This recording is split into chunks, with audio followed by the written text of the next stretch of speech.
have the honor of speaking this morning with former Mayor of Detroit, Kwame Kilpatrick.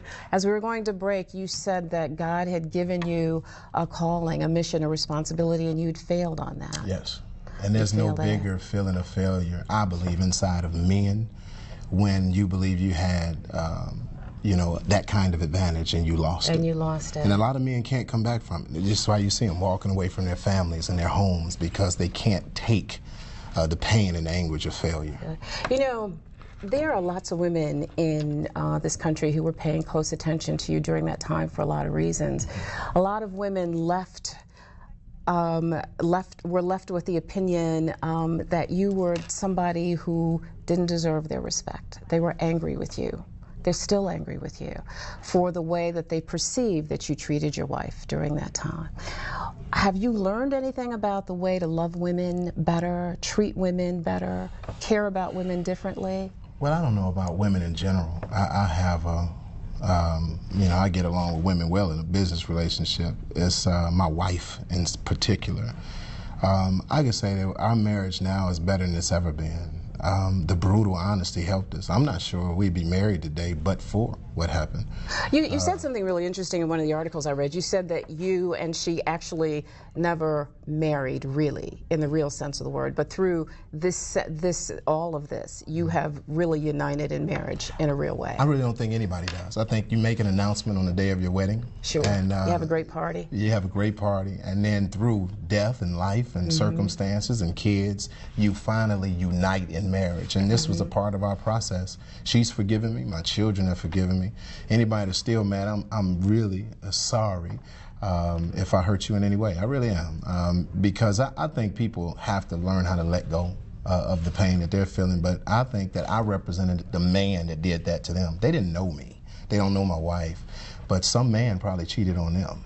I think it's more than that, though. I think it's a lot more than that. I think part of the responsibility that elected officials take on is that responsibility of being a role model, of being somebody who fills those gaps in the rest of our lives, whether you want it to be that way or not. So you are held at a higher standard. I agree with that. Before we move on, I agree absolutely wholeheartedly in that statement. First of all, we are role models. We are held to a certain level, and we should meet it. But I think people are unfair when they look at the inconsistencies of others without recognizing those that dwell within themselves. And so, you know, you have a pastor, that doesn't mean he's a good father. Right. You have a politician, that doesn't mean he's a good husband. You have a doctor, he smokes. You know, we all have inconsistency. We all are hypocritical in some area of our lives.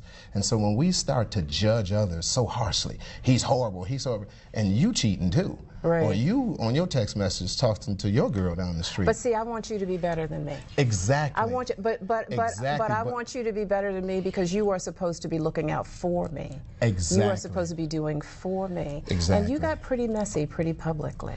Well, I think that how I felt in my one-mindedness, this is why I agree with you, is if I was cutting your grass and building you new parks and bringing in and hosting Super Bowls and All-Star games and Grand Prix and you know, we were building new buildings, new schools, right. 75 new buildings downtown, 25 new restaurants. I thought I was doing my job.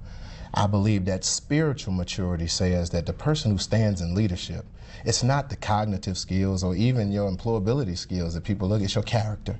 And so you can, you know, your gifts can take you to a place that your character would take you from. And it took me a while before I learned that lesson. And it's been a very painful lesson, but a good one.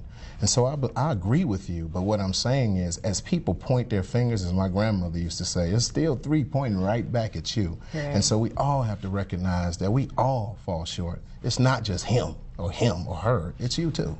You know, your parents, your relationship with your parents is well known as one that's very close. They are both well respected in their own right. What's the best best advice that they've given you? I think as far as advice goes, my mother has been more of the advice giver.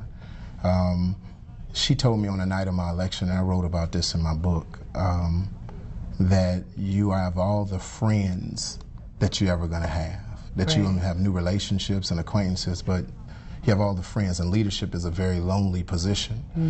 And I didn't take heed to that message as I should. Mom, all right, we're going to, you know, and because I've always been a team guy, I've always been a football guy, basketball guy, politics guy. I thought people genuinely were interested in the mission. The mission, too. Oh, the mission. Even the mission. Not even me, but the mission, but not seeing what they can get from the movement. And so my mother has been, she's the epitome of a public servant to me. I mean, her years in the House of Representatives and in Congress have been unblemished. She's an amazing public servant, but also an amazing woman. You know, Pastor here, Pat McKinstry, reminds me so much of my mom. Says what she means what she says. She does now. We don't mess with Pastor Pat. Yeah, we got to thank Pastor Pat, too, for helping you get here today. Yes. We so appreciate that. Thank you, Pastor. Thank you, Pastor. So we were talking a little bit earlier about you being happy now. Hmm? You think you're happy now? I am. What very is that happy. all about? What's that feel like? You know, I think when you're younger, you don't really deal, well, men especially, and for those men who are not into this, I understand. I never really thought about how I felt. I just was thinking about what I was getting and what I needed to do and how I was hustling. Mm-hmm. You know, it was time to do the next thing. I want to be a lawyer. Let's get this done. I want to be in the state house. Let's get that done. I want to be mayor. I want to buy this house. I want to get this car. Whatever it was, I was wanting to do the next thing. It took me to lose everything, nearly lose my family, lost my job, my income. I didn't have a three-piece suit on and some gaiters. I didn't have an earring in my ear. I was stripped naked in the hole to understand that all I wanted was love. All I wanted was a hug from my little boys.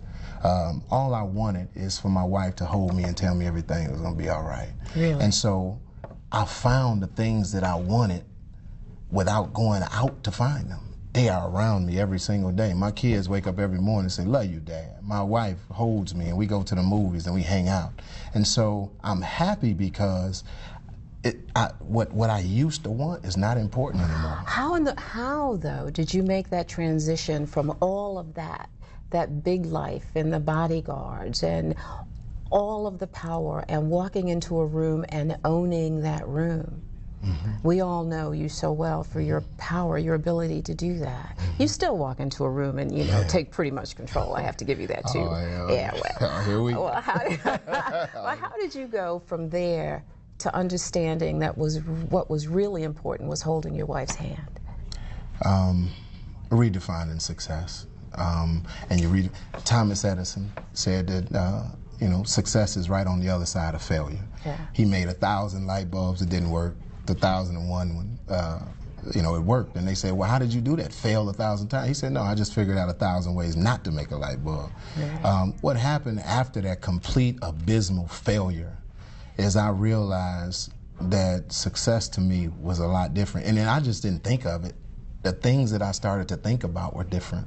And I started to think about what I was thinking about. And it was much different. And like what? You know, I used to get a rush of going to the Democratic National Convention and making sure I can get a time slot and speak at the convention. Right. I don't care. You know what? I don't even know when the convention is. I don't know who's going to be there. It's totally outside of it. I used to think about, you know, making sure my boys were in this camp or that camp, you know, to make sure that they were away and can do something for the summer. Now I want to make sure that I'm there at their game and I can make sure I'm coaching them and doing. It's a totally different way of thinking. And even with my wife showed me how God loves me through her forgiveness, her grace, her mercy. You know, Marvin Winer says sometimes you need a human touch. We know God is there, but you need a human touch. Right. She was that for me. My wife has no reason to be married to me. She has absolutely no reason for that, except for you know, but God. And what she did in a very strong, articulate, cognitive, and spiritual way, she embraced me.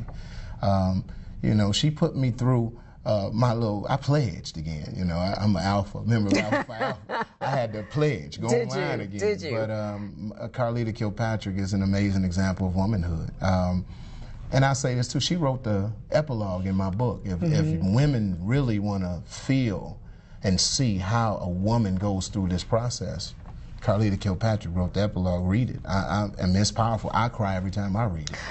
You know, I would have to agree with you. Many of us asked ourselves that same question. You know, why did she stay? How could she stay? I think at the end of the day, she stayed because of her family. She stayed because there was something in you. And she stayed because she submitted to the concept of marriage long before I did. We went to, we had marriage counseling from Bishop Jakes in Dallas, which is why we eventually moved there. But we were also counseled by Minister Farrakhan. We were counseled by different people. We had the wealth of this different knowledge and wisdom. And that helped you move forward. And that helped us move forward. And just the kind of words that were spoken into our lives, it made the concept of marriage, the concept of a union, bigger than the stuff that we had to deal with. All right, we have a minute left. Right. What, an adjective, one, that describes you where you are right now? Thankful. Very thankful. Gratitude. I'm thankful to be sitting here with you. I'm thankful to be in Toledo. I'm thankful to have life and have breath. My sons are playing a basketball game on Tuesday. I'm gonna be there. I'm thankful for on all Tuesday. Of those things. Yeah. Thank you. Just thankful. Thank you so much for joining us today. Thank you, Doni. All right. I hope to see you again. All right. I do. We got to go away. We will be right back. Hang tight.